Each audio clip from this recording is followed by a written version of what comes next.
What's up guys, it's Jay, MorninAfterKill, and I'm back here with some more Borderlands pre-sequel footage. Except, today we're going to be doing it a little bit differently because I have some behind-the-scene footage that was put together by Gearbox and 2K Studios, and they were nice enough to let me upload this and share with you the creative process that goes on behind the scenes while a developer is making a game. And they are uploading these in different episodes, so you will be able to kind of follow along the adventure as Gearbox and 2K Studios are making the Borderlands pre-sequel. And like I said, I do want to thank 2K and Gearbox for allowing me to upload this to share it with you guys. So if you could leave a thumbs up for them on this video, it'll help us maybe get a little bit more footage in the future. They seem to be enjoying what they've been putting out, and I'm enjoying the fact that they're allowing us to upload some really early footage for you guys, and it's pretty fucking awesome. So my name is Jay, MorninAfterKill. Thanks for watching. Thanks for subscribing. Thanks to 2K and Gearbox for letting me use this footage on my channel so you guys can kind of see what goes on behind the scenes. So, the making of Borderlands the pre-sequel, Episode 1. I'm gonna see you guys later.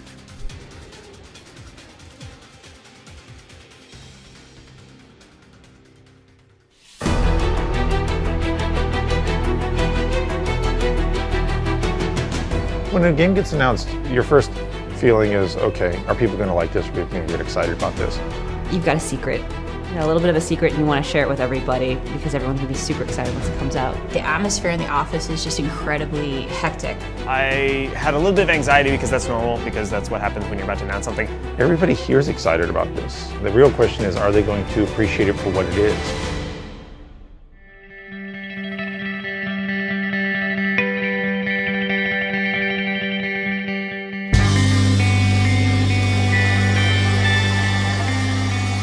The things that we think about and get really anxious about in the continuation of, you know, such a big franchise like Borderlands is always are we providing something in the game that fans are going to react to and want? Sometimes I'm a little nervous that people will look at this and say, why isn't it Borderlands 3?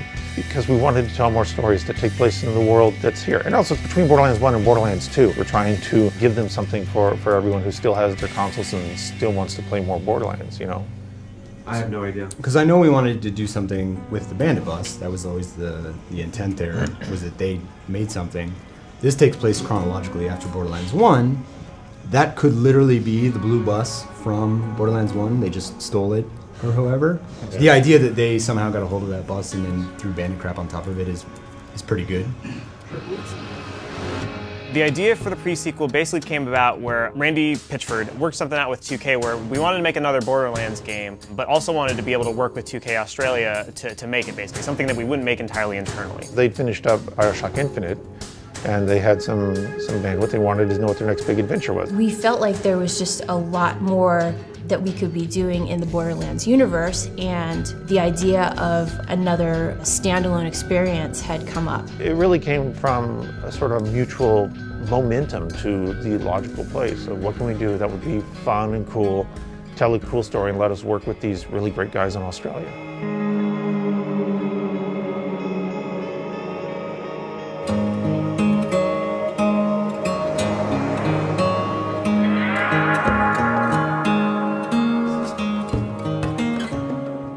If we continue with that flip, here it won't be able to aim at you, it won't be able to shoot at you because it's not facing you. Yeah.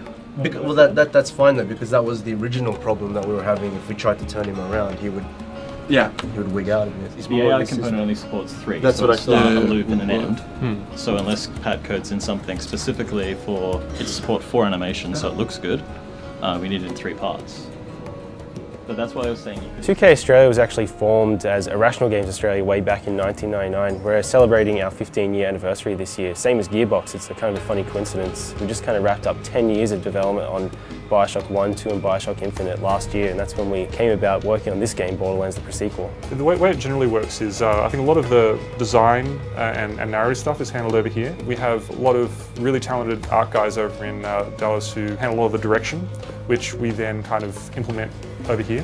So there's a lot of different studios working on this, and we have to sort of juggle between it, but it seems to work pretty well. We've found a lot of similarities between the way we work, to the point where our strengths just come out naturally. I never would have expected that Australians would get along really well with Texans. There's just something between our two studios. We seem to get each other pretty well. It's very important that we reach our goals every week, because at this point there's nothing that we can say, oh, well, we keep it for later, we'll see that later, because there won't be any later. If there's a time in the project where everybody needs to give everything, it's right now.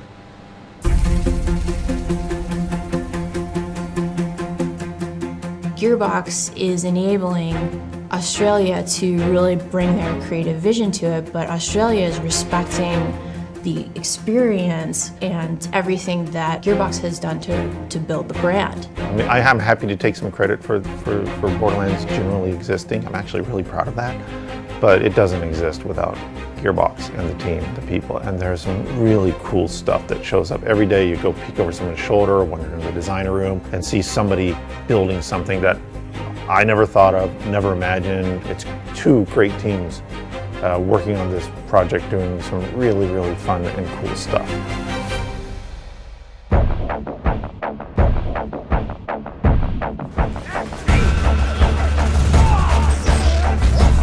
Between Borderlands 1 and Borderlands 2, we have this really interesting story that we've never told. There are a couple of quests in this game that are just ridiculous. In Borderlands 1, the moon is a solid piece of rock. In Borderlands 2, it's all cracked and damaged. There's a space station up there, and Handsome Jack is taking charge. It's fun delving into his character and getting to see another side of Jack and understand his story. I'm super stoked to bring that story to the players.